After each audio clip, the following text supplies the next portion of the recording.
আসসালামু আলাইকুম এভরিয়ান, আশা করি সবাই ভালো আছেন। আজকের মূল আলোচ্য বিষয় হচ্ছে সামারি। কিভাবে একটা সামারি দিয়ে আপনারা সব সামারিগুলো লিখতে পারবেন সেই বিষয়ে আলোচনা করব।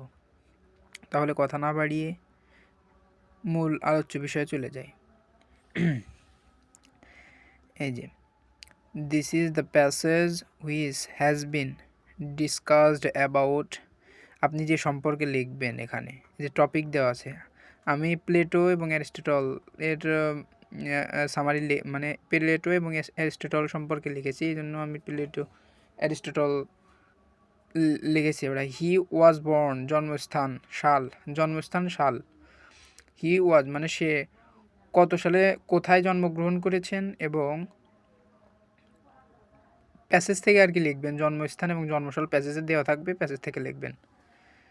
The great man of all time had died, মানে যে মৃত্যুবরণ করেছে, যে সময় মৃত্যুকালীন সময় লিখবেন, মৃত্যুকালীন স্থান এবং মৃত্যুকালীন সাল লিখবেন, এটাও প্যাসেজে দেওয়া থাকবে। একদম সহজ একদম।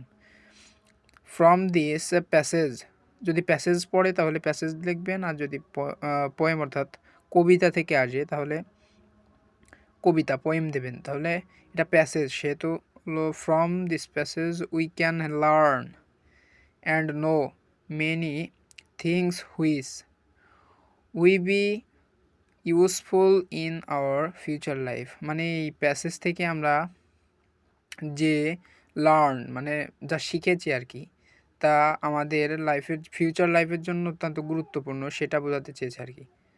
তাহলে আপনারা সামারি খুব সহজেই লিখতে পারবেন। সামারি